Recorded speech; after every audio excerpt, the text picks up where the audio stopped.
Ó, boa noite a todos. Hoje vamos iniciar mais uma reunião de urologia aqui do nosso serviço da Universidade Federal do Estado do Rio de Janeiro.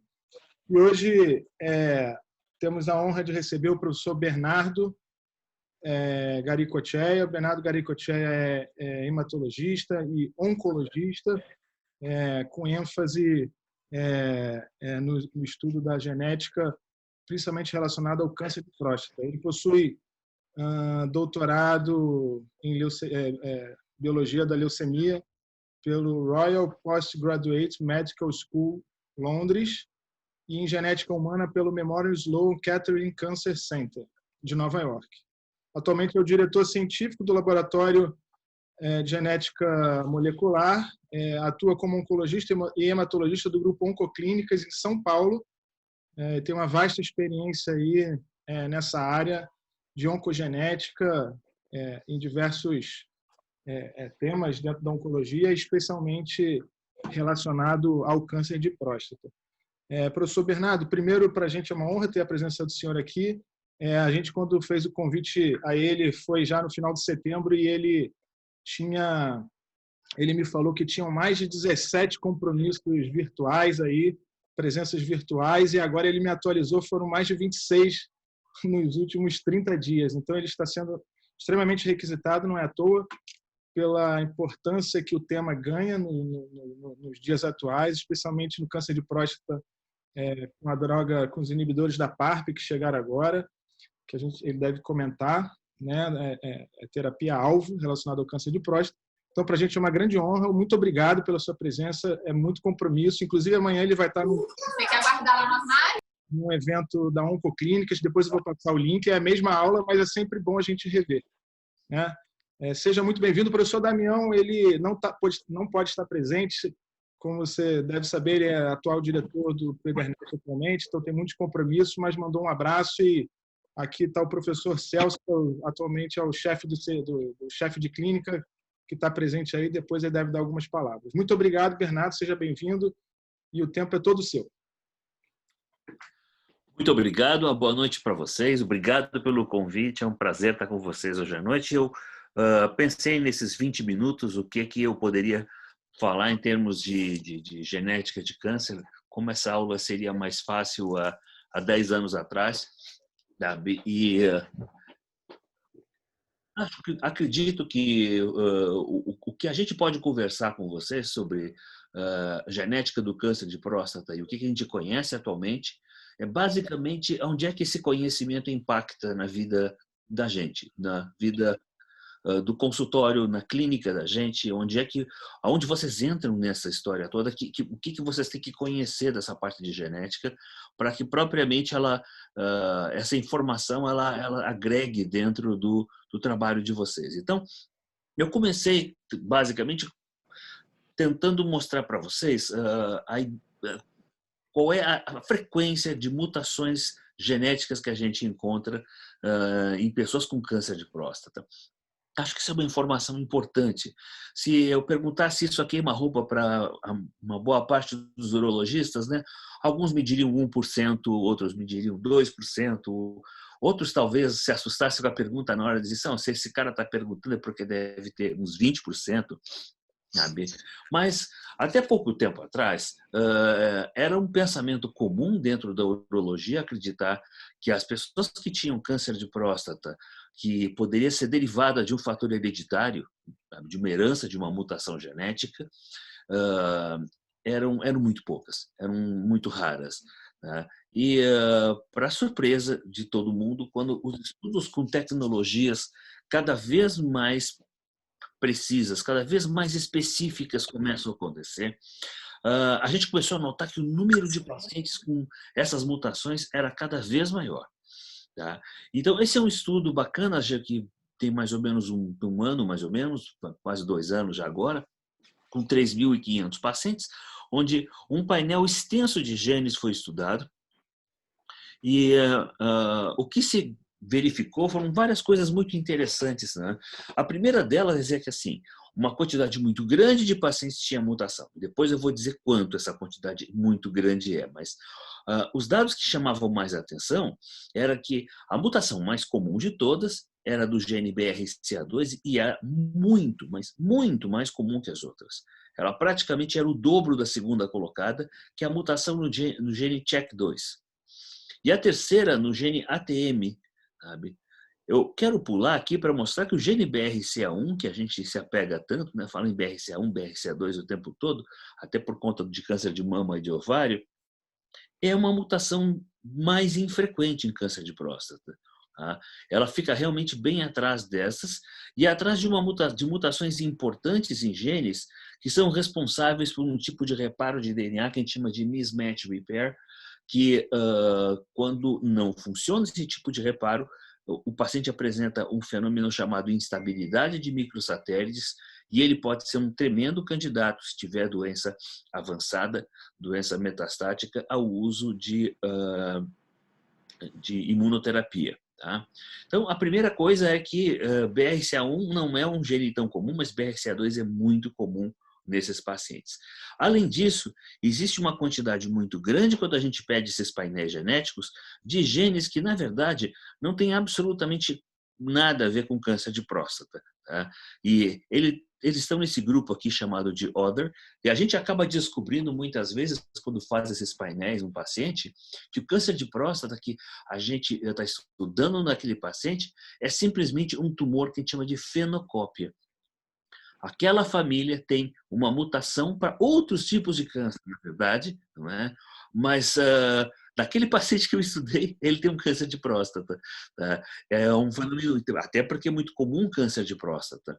Então, eu posso encontrar, às vezes, mutações importantíssimas para câncer de cólon, de estômago, de tireoide, melanoma, leucemia, sabe? No estudo genético desses pacientes. E aí entra nessa área dos other aqui. Esses são os números. Então, dos 3.700 pacientes estudados que fizeram o teste genético, 17% tinham uma mutação germinativa. Todas elas eram importantes, eram muito graves, tinham alta penetrância, eram definitivamente acionáveis para câncer de próstata? Não, não eram. Tá? Muitos genes mutados não tinham qualquer relação clínica com o fenótipo. No entanto, tá? Metade dessas mutações elas ocorrem em BRCA1 e BRCA2, e mais assim, uns 9% ocorrem em genes que se associam fortemente ou a câncer de próstata familiar hereditário, caso do ROXB13, não é? Ou a alterações que podem ser acionáveis, podem ser druggable, elas podem ser tratadas por imunoterapia, ou ainda mutações que estão em estudo, como mutações que podem ser acionáveis por drogas como inibidores da PARP. Eu quero chamar a atenção de um dado muito importante. 37% desses pacientes que foram estudados, eles não tinham nenhum critério para serem testados. Tá? Por alguma razão eles acabaram sendo testados, e ninguém sabe por quê, mas assim, não tinham aqueles critérios clássicos que a gente costuma encaminhar o paciente para um geneticista. Né? Então, já vamos falar um pouquinho sobre isso. Né? Esses 37% não impressiona tanto isso, né?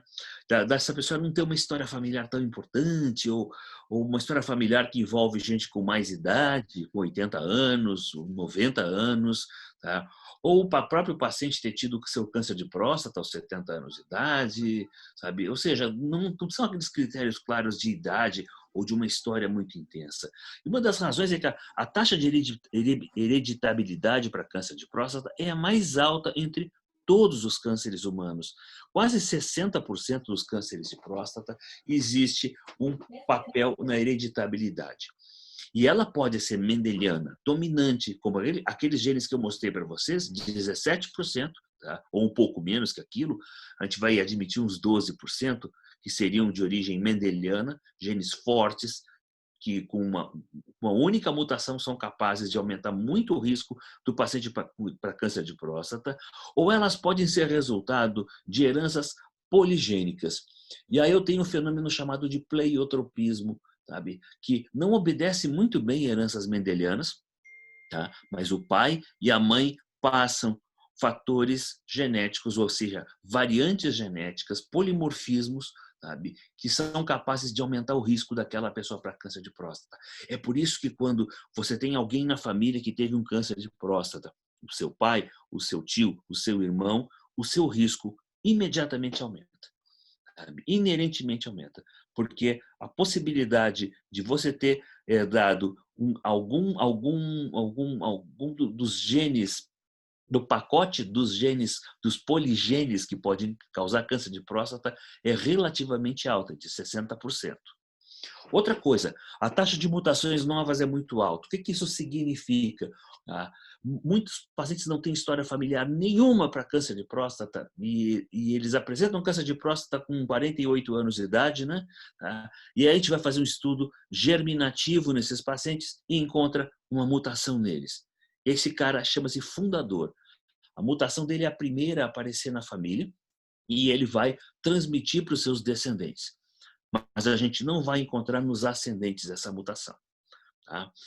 E também tem muitas coisas importantes assim. Esses genes como BRCA2, ATM, CHEK2, que são os mais comuns associados a câncer de próstata hereditário por herança mendeliana, eles se associam muito mais a câncer de mama, tá? E outros a câncer de cólon, como a ATM, por exemplo, né? Do que propriamente a câncer de próstata. Então, assim, uma família que está cheia de mulher e um monte de câncer de ovário e de mama, por exemplo, né? E tem poucos homens naquele lado da família, pode ocultar uma história muito importante para câncer de próstata hereditário, tá? Porque o fenótipo que está mais aparecendo são de outros cânceres que estão associados à mesma mutação. Bom, que exame que eu devo pedir? Então, no meu consultório, que exame eu devo pedir para o meu paciente que eu suspeito, né? Tá? Hoje em dia, fazer o sequenciamento de BRCA1 e BRCA2 é fria, gente. A gente acabou de ver que tem um monte de genes, mas um monte mesmo, que são extremamente importantes para o risco de câncer de próstata. E saiu um paper ontem no JAMA Oncology, sabe, mostrando que painéis mais extensos eles conseguem detectar 50% a mais de mutações do que painéis que se chamam de restritos, que vão até 12 genes. Então, assim, a gente hoje costuma trabalhar com painéis acima de 80 genes. Tá? E é super importante que esses painéis, que não são muito caros, nos Estados Unidos tem algumas empresas que estão fazendo $90, até $250 no máximo, se você paga out of pocket. Sabe? Não tem plano de saúde, você pode fazer por esse preço lá. E aqui no Brasil custam uns R$1.500, R$1.600, os exames mais completos e super bem feitos, tá? Por laboratórios do mais alto nível. Então, sabe, a gente tem que pedir um painel extenso com muitos genes. E a gente tem que analisar a variação no número de cópias sempre. Sempre tem que pedir, então, um painel para câncer de próstata, painel extenso de sequenciamento para síndrome hereditária, uma coisa do tipo assim. O próprio pedido do exame deve ter essas opções, com variação no número de cópias. O que é isso aqui? A variação no número de cópias, tá, é um dos achados mais comuns que ocorrem em termos de mutação no DNA, e ela se caracteriza pela perda de mais de 20 pares de base no DNA. O sequenciamento por NGS, por si só, ele não consegue dar conta de detectar mutações que são deleções acima de 20 pares de base, ou amplificações muito grandes, muito extensas. Sabe a amplificação de HER2 que tiver em câncer de mama? Pois é uma amplificação muito extensa. O sequenciamento não dá conta disso.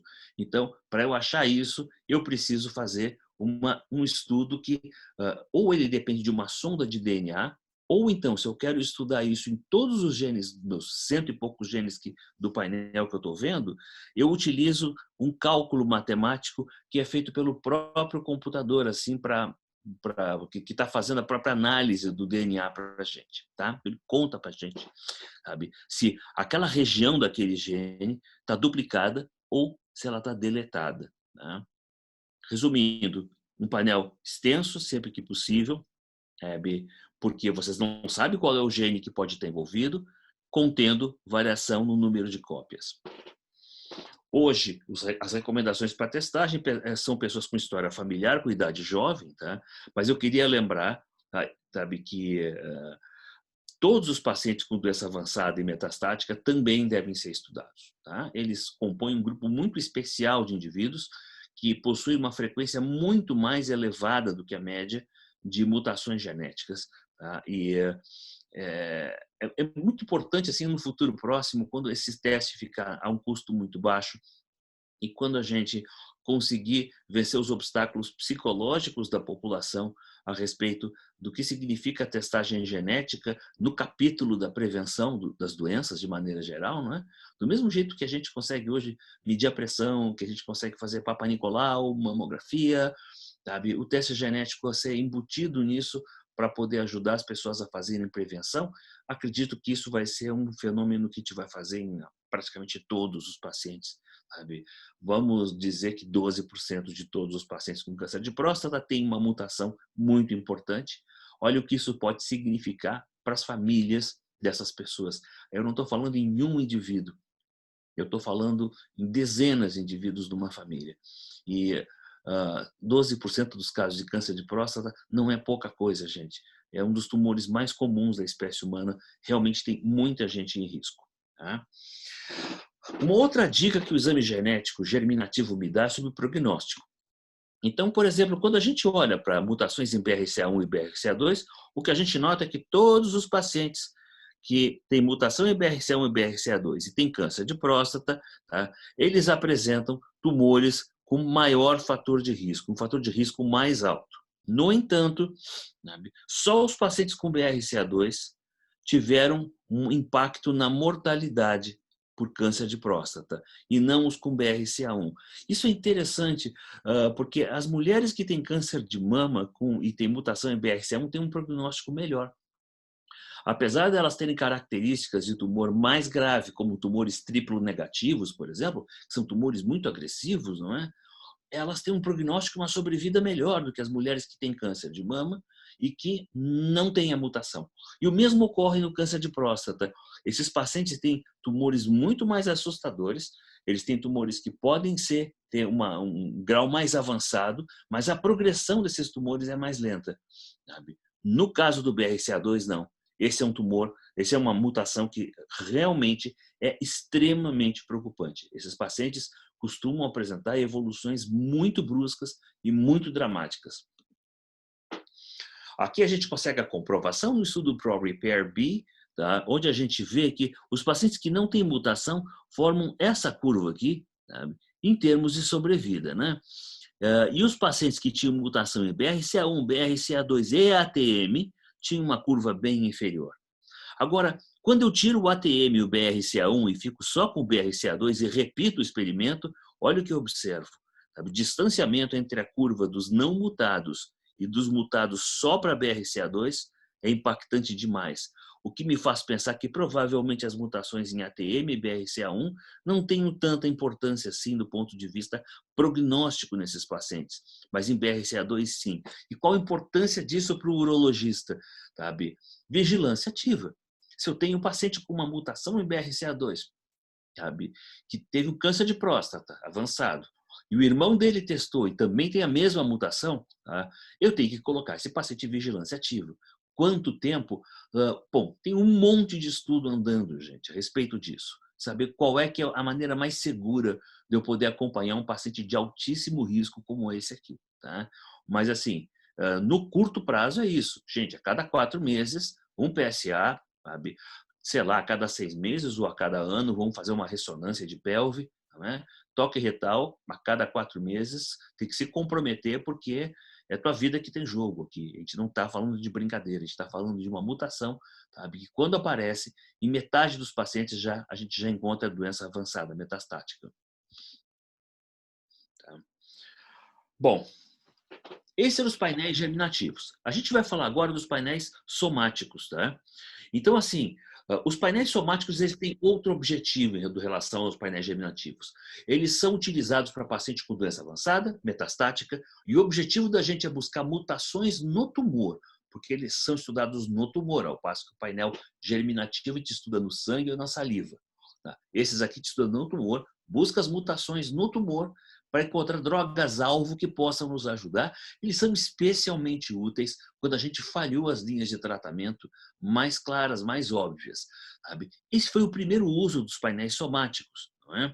Mas, assim, a gente aprendeu com o passar do tempo que eles podiam fornecer informações preciosíssimas assim, a partir dos tipos de mutação sobre a biologia da doença. Além disso, a gente pode encontrar, às vezes, por espelho, sabe, num paciente que faz um painel somático, tá, que a alteração encontrada nele, ou as alterações encontradas nele, podem ser, na verdade, mutações germinativas. E aí, essa informação, ela passa a ser importante para a família dele. Vamos ver. Olha esse caso aqui. Tá? Esse moço aqui teve um hepatocarcinoma no fígado, evidentemente. Né? Tá? E aí ele fez um teste genético, depois de teste somático, depois de ter falhado a todos os tratamentos conhecidos. Tá? E nesse teste somático, tá?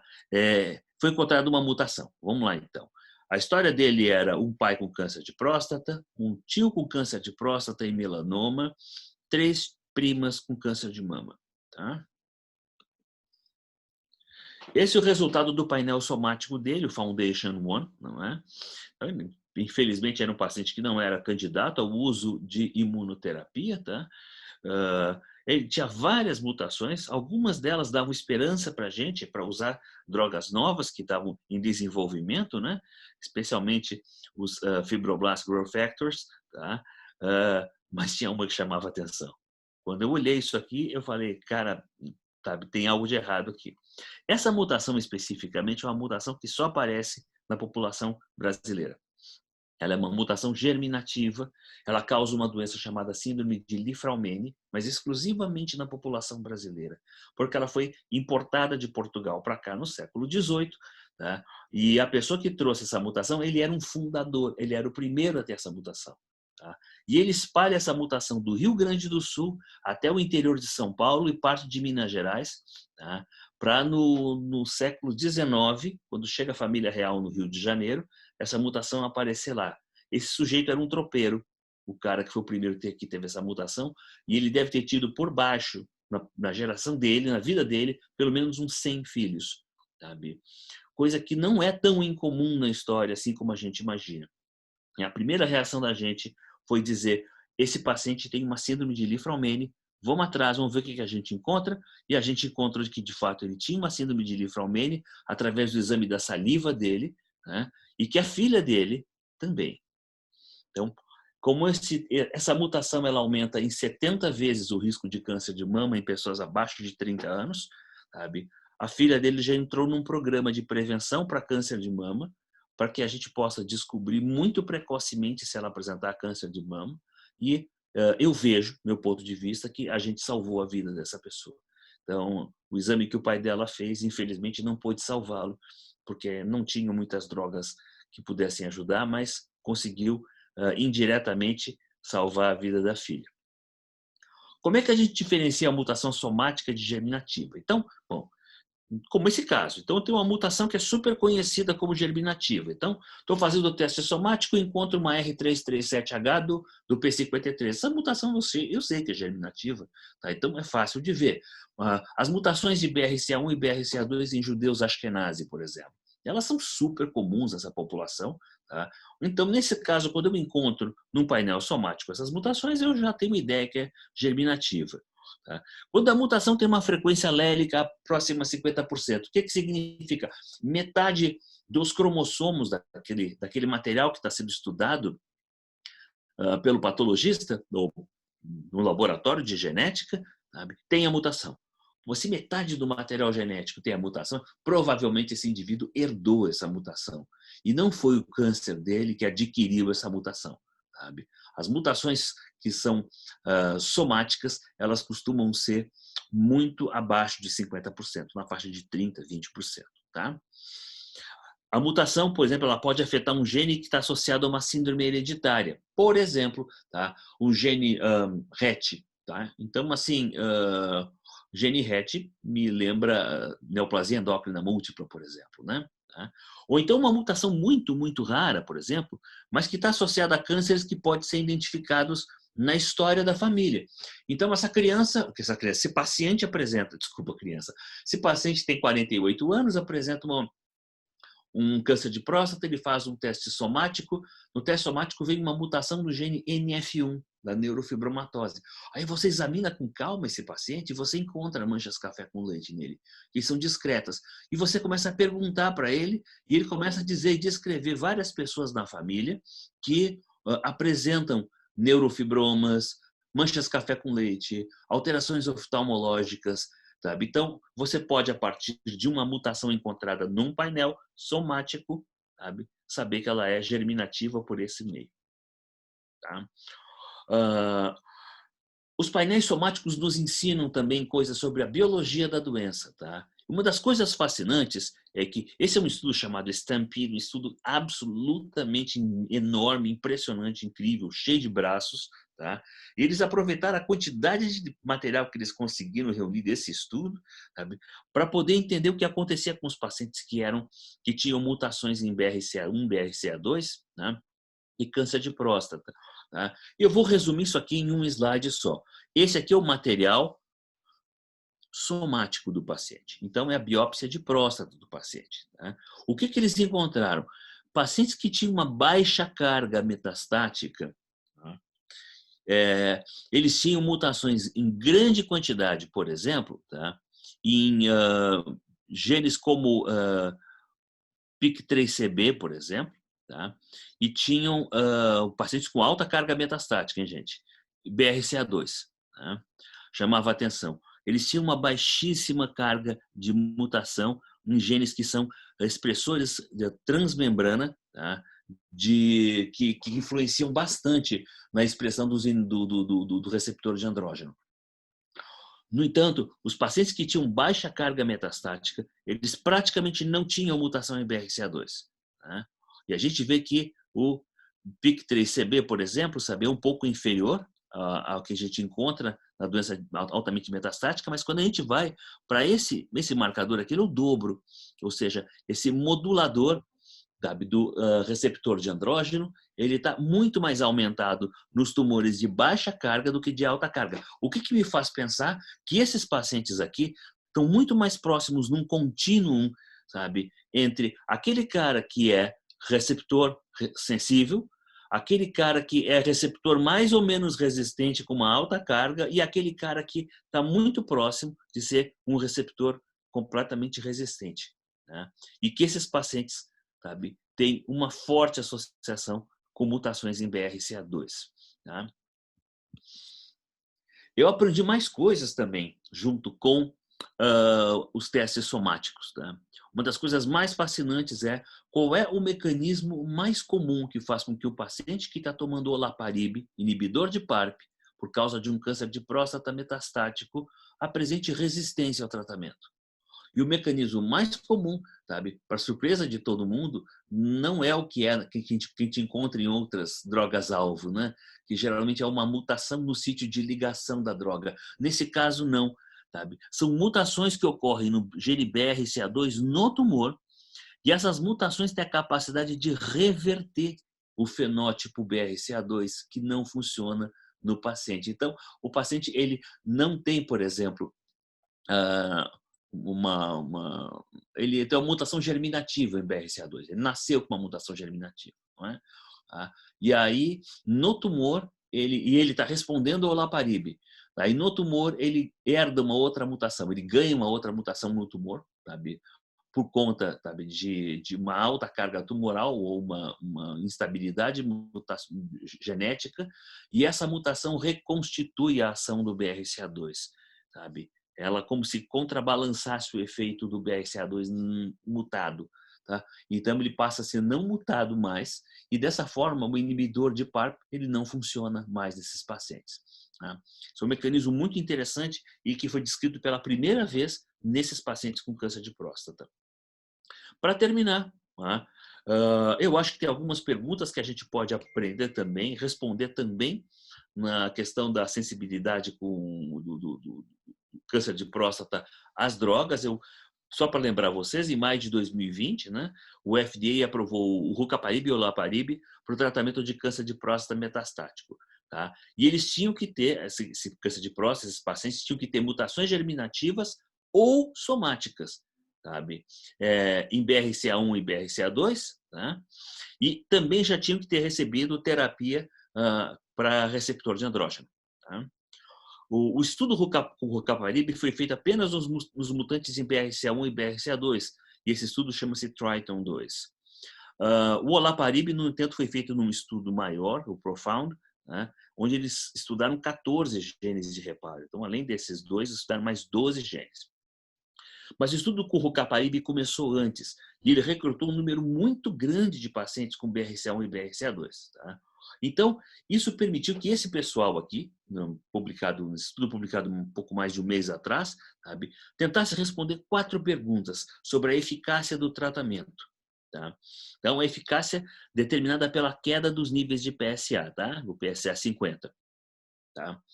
Então, o rucaparib, ele funciona melhor se a sua mutação é de origem hereditária, sabe?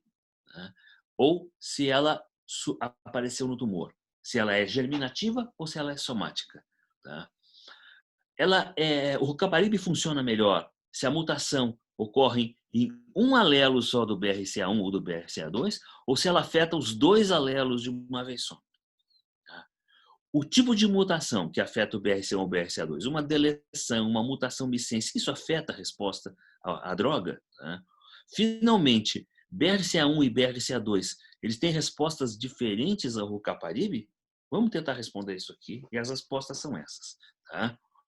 A eficácia é, sim, um pouco maior nas mutações germinativas do que nas mutações somáticas. Tá?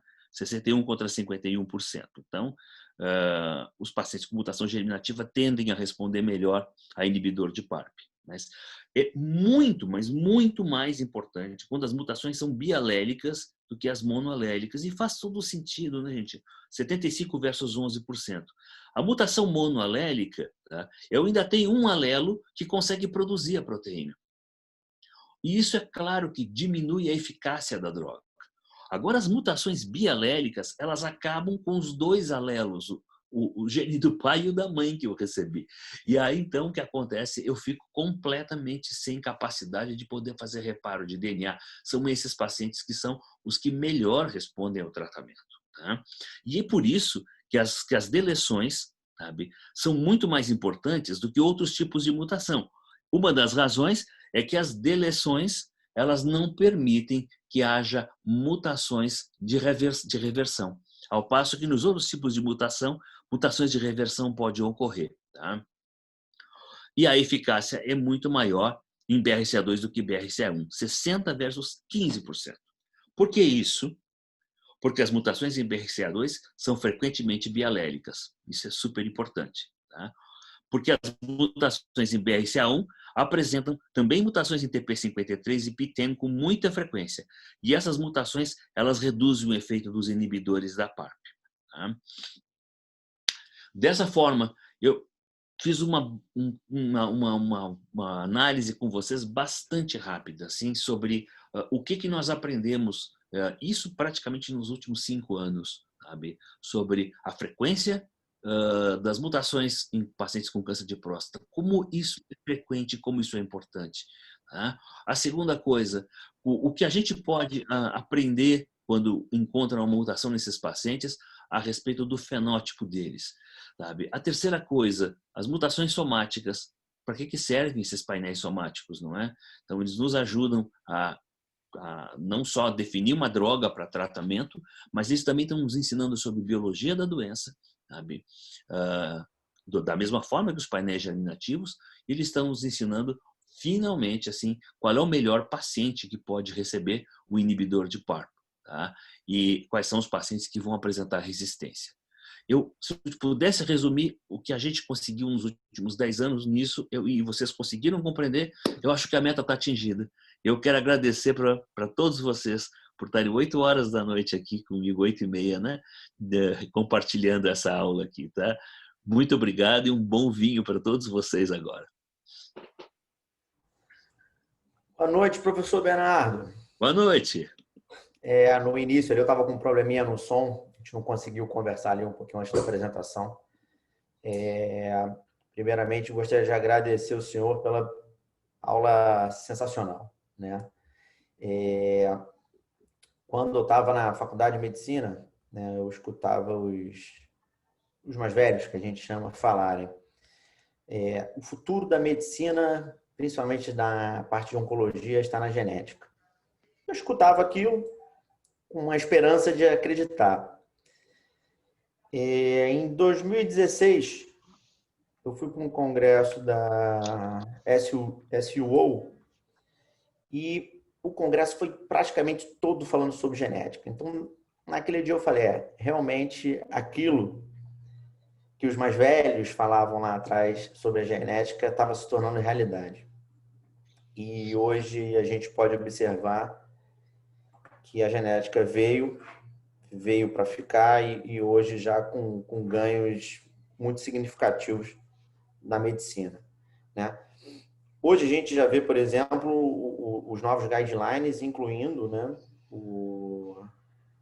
o início do screening nos pacientes de câncer de próstata, onde na família existem mutações já do BRCA2, né? Como o senhor mostrou na sua aula, aumenta significativamente o risco e ainda a gravidade desses casos.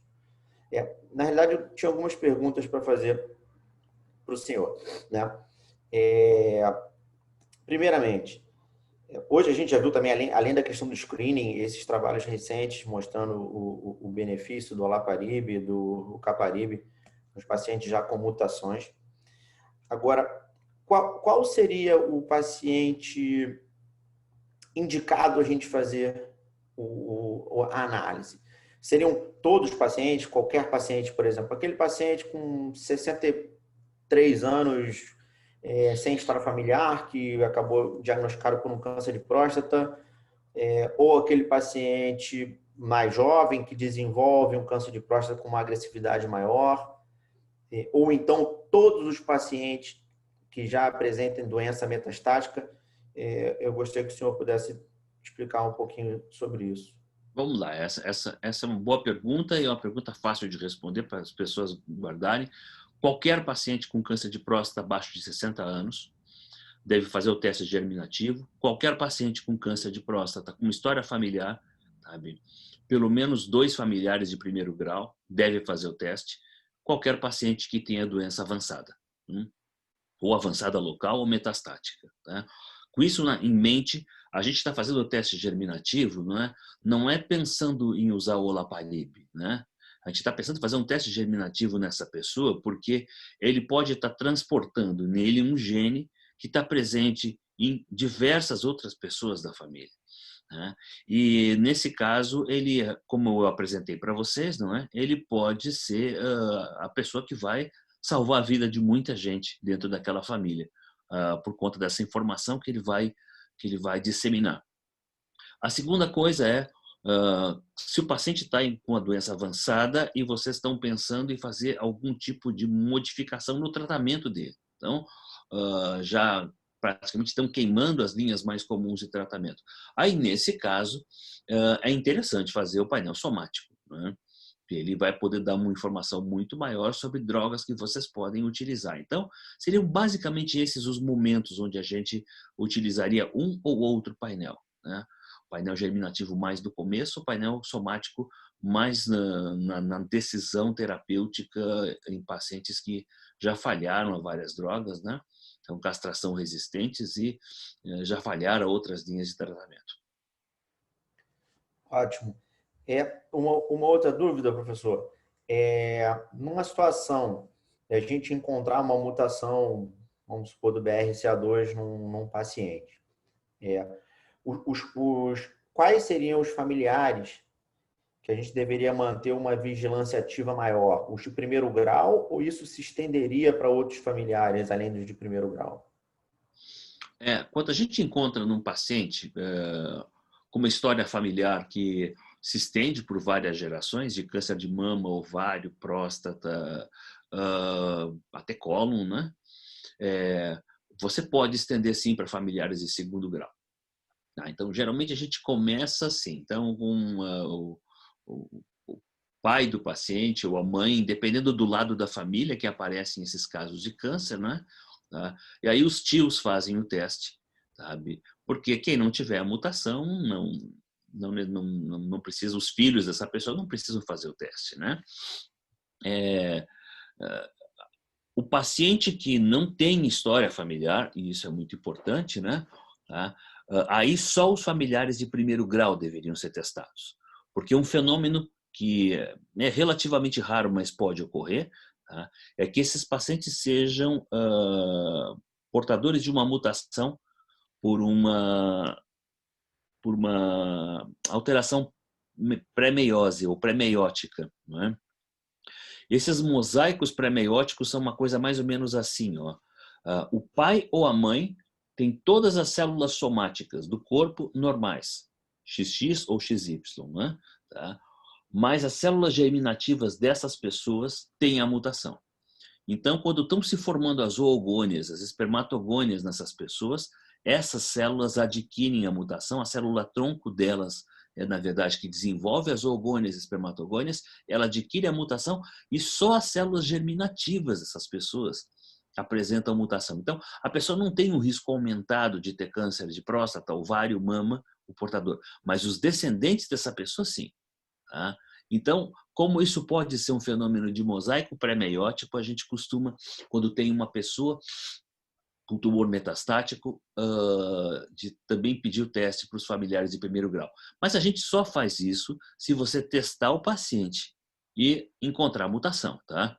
Se você não encontra a mutação nele, claro, não faz o menor sentido você fazer a testagem dos familiares de primeiro grau dele, filhos e irmãos, etc. Tá? A mesma coisa, que idade você começa a testar esses pacientes?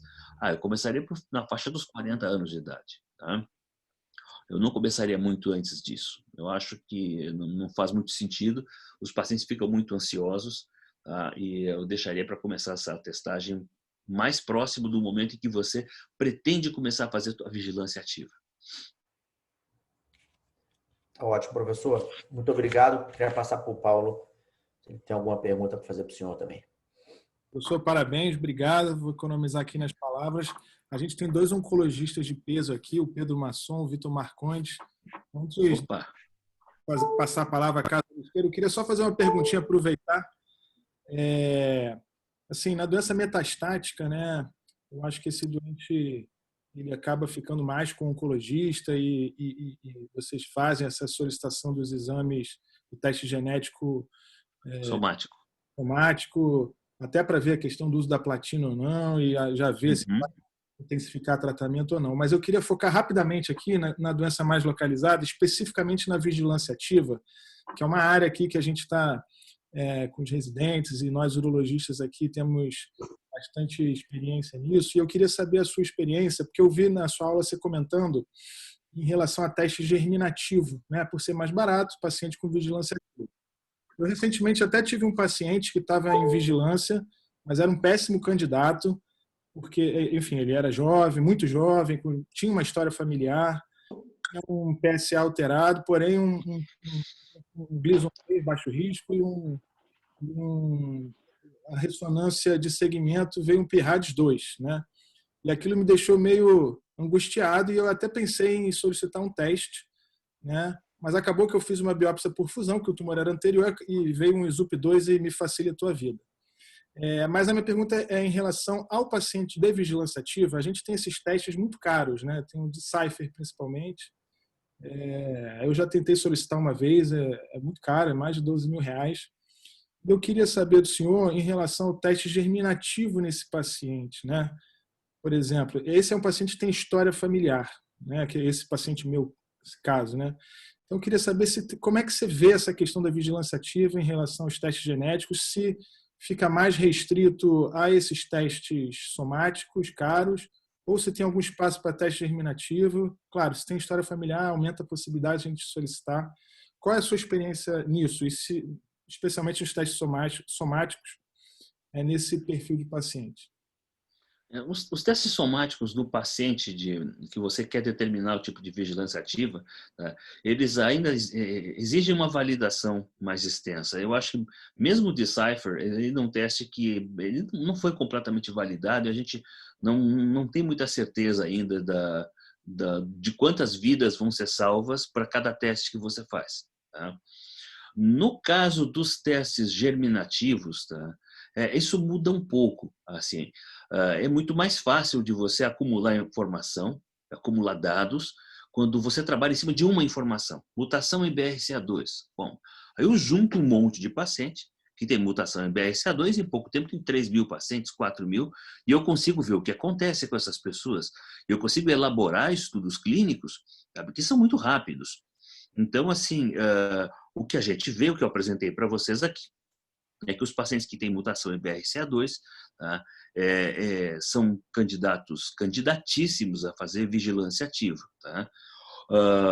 Os pacientes que podem pagar por um Decipher, tá? Claro, se eu me preocupo porque o paciente é muito jovem, porque a doença dele é de um grau alto, por exemplo, de um Gleason elevado, porque ele tem um familiar, etc. Né? Eu faria o teste germinativo nesse paciente primeiro, primeira coisa que eu faria, porque isso não é um bem só para ele, mas também para a família dele toda. Tá? Então, seria o fator mais importante de todos, pelo custo. Tá? Como eu falei, esse é um exame de R$1.500, R$1.600 em 10 vezes no cartão hoje. Tá? Além disso, existem algumas previsões da ANS e da Anvisa em certas situações em que o plano de saúde tem que cobrir esse exame. Tá? Em várias situações, inclusive, que o plano de saúde cobre isso. Tá? Paciente jovem, por exemplo, paciente com história familiar. Tá? Se o meu teste germinativo vem negativo, aí sim eu posso levar em consideração com o meu paciente se a gente vai fazer um investimento de R$12.000 no Decipher, né? Que é um teste ainda de validação ainda duvidosa, ela precisa de um pouco mais de dado, de experiência, de tempo de maturação, né, de coragem. Tá? E aí, se for fazer isso, seguir o acompanhamento, acreditar no teste e seguir em frente. Né? Tá? Ou se você vai deixar por isso mesmo e usar a tua intuição clínica. Tá? E aí é uma decisão que geralmente é a decisão que a gente toma, porque os nossos pacientes assim não estão muito acostumados ainda, os pacientes urológicos, a gastar tanto dinheiro num teste. Vê bem, é muito interessante. As pacientes com câncer de mama, por exemplo, com sarcoma, com outras coisas, quando eles chegam numa etapa avançada que começam a escassear os tratamentos, e aí a vida do oncologista, eles nem hesitam em pagar 12, 15 mil reais para um foundation. Sabe? Se aquela é a única chance deles acharem uma droga que pode salvá-los, tá? No final. Mas no começo, para você tomar uma decisão de vigilância ativa, você convencer alguém de fazer um exame de 12.000, só mulher com oncotype. Tá? Porque aí a coisa é diferente. Você vai fazer quimioterapia ou não, né?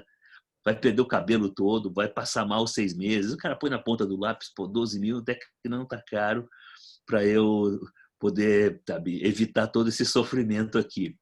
Tá? Mas em próstata é difícil, viu? Você conseguir fazer isso. Então, teste germinativo. Se vocês conseguirem fazer isso com o paciente de vocês, tá muito bem, tá muito bom. Tá ótimo, vou passar. Agora, que vigilância ativa, esse é o problema, tá? E aí que estão os urologistas engajados em poder responder essa pergunta para a gente. Já tem pelo menos 6 estudos em andamento, sabe? Com modelos diferentes de vigilância ativa, para que a gente possa incorporar, acho que a partir de 2021 já, pelo menos algum guideline de vigilância ativa para pacientes com mutação. Maravilha. Eu vou passar aqui para o Vitor, ele me mandou uma mensagem, acho que ele quer comentar alguma coisa. Tá me ouvindo, Vitor? Estou ouvindo, sim. Vitor, você quer fazer algum comentário, alguma pergunta? O Vitor Marcondes é um oncologista, pesquisa lá do INCA, amigo. Oi, Vitor. Tudo bom, Bernardo? Tudo bom. A gente até participou do webinar aí da SBOC. O Vitor E é um aproveitar guerra aí. que os urologistas estão presentes, de fazer uma pergunta. Né? A gente sabe que hoje em dia, na verdade, a indicação ela é restrita para esses pacientes, né, de usar um inibidor de PARP, né, os pacientes que têm dos que é importante que seja feita terapia. E o paciente que o urologista fez o teste germinativo e, por acaso, você tem uma alteração ali e alguns anos depois esse doente apresenta com uma doença metastática diferente, né, uma biópsia diferente daquela biópsia que ele tinha anteriormente. Você acha que vale a pena repetir o teste somático para ele? Se eu entendi bem, porque cortou um pouco, teve um pouco de eco, mas se eu entendi bem, se o paciente tem uma mutação germinativa no começo e essa doença progride, né, e você vai usar essa informação para decidir se vai usar inibidor de PARP ou qualquer outra coisa, não é?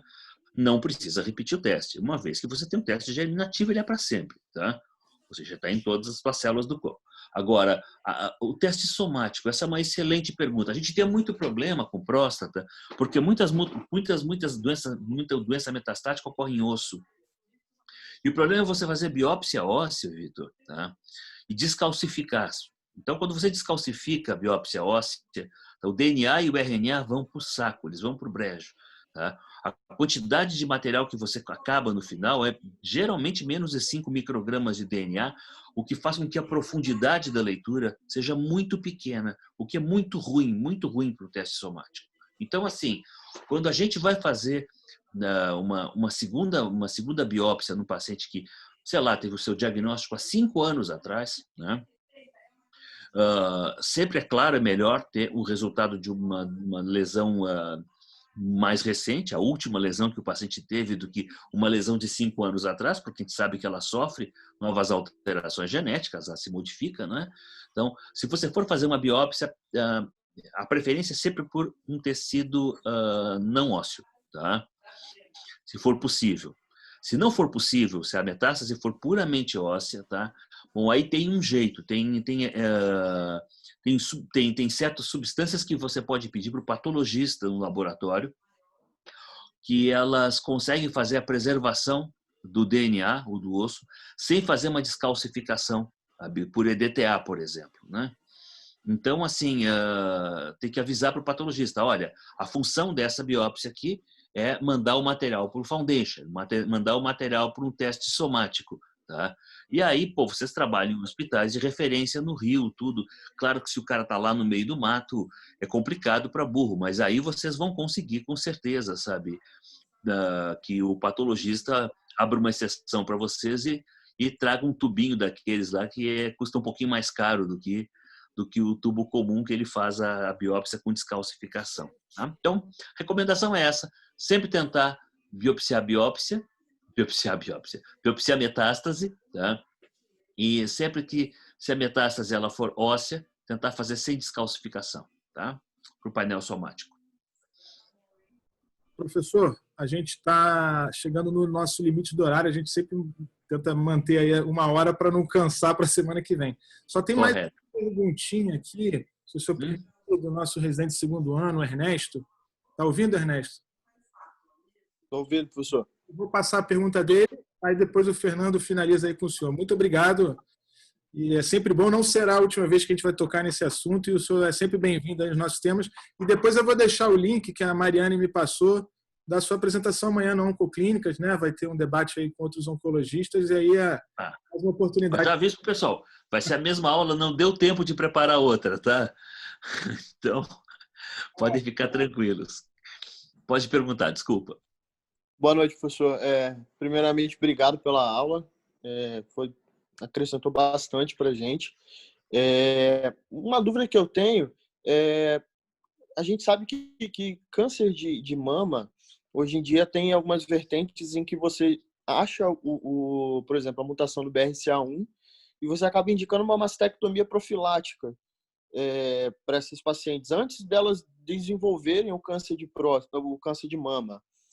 Existiria algum trabalho ou algum estudo pensando sobre isso, em você, de repente, indicar uma prostatectomia profilática na presença, por exemplo, de uma mutação de um BRCA2 que seria associado a uma doença mais agressiva? Não, não existe. enquanto a gente não descobrir como é que você consegue salvar completamente ou poupar completamente o nervo pudendo, sabe, nunca vai existir um tipo de ideia nesse sentido, né? No caso da mama, por exemplo, você sacrifica, sim, sabe, o nervo sensório do CAP, do complexo areolopapilar, né? E a paciente fica sem sensibilidade nos dois mamilos, tá? Mas tudo bem, sabe, é um preço pequeno que ela paga para poder reduzir o risco dela em 95% de câncer de mama. Especialmente um câncer de mama muito traiçoeiro, que é o triplo negativo, que se desenvolve em semanas. Ele é muito rápido, muito rápido. Tá? Infelizmente, em próstata, não conseguiu chegar nesse ponto. Tá claro para mim, eu não sou cirurgião, não sou urologista, né, mas que as cirurgias robóticas elas melhoraram muito os resultados que vocês têm hoje com a preservação nervosa, né, e que isso só tende a melhorar no futuro, né, com a capacidade de conseguir fazer a dissecção desses feixes nervosos. Tá? Bom, o dia que isso for possível, sabe, aí eu acredito que vai ser uma opção muito interessante. Né? Até lá, eu acho mais provável que a gente consiga, talvez num tempo mais curto, medicações que possam retardar a transformação celular. Né? Uhum. E tem várias maneiras de você fazer isso, desligando o gene BRCA2 no tecido prostático. Talvez até por terapia gênica e injetando exatamente no tecido prostático, sabe, inibidores do complexo BRCA2, do complexo HRD, como a gente chama, né? É uma ideia, mas assim, essas coisas vão ocorrer, sabe, com uma velocidade muito grande e vai ter que estar todo mundo muito ligado. Tá? Muita live, sabe, para poder estar atualizado, senão, sabe, vacilou, 2 anos vacilou, você já tá andando de bicicleta, o outro cara passou de Porsche. Tá? Então, realmente vai ser muito complicado no futuro, sabe? Ainda bem que eu vou estar aposentado já, vocês que vão estar cuidando de mim. Tá bom? Então tá, pessoal, Obrigado, ó, professor. muito obrigado, viu, de verdade, tá? E eu, bom, a partir do ano que vem, como eu já falei anteriormente, que estava falando com alguns colegas aí, não é? De volta a atender aí no Rio. E aí, quando tiver algum evento, eu gostaria de conhecê-los pessoalmente. Aí vai ser legal, tá? Um Professor abraço para Bernardo, todos. Uhum. mais uma vez agradecer pela excelente aula e pelas explanações excelentes, os comentários. Foi um prazer tê-lo aqui conosco essa noite. Obrigado a todos que participaram, que assistiram. Espero que tenham gostado. E uma boa noite a todos aí. Já está na hora de a gente descansar, né? Boa noite, pessoal. Boa noite. E obrigado.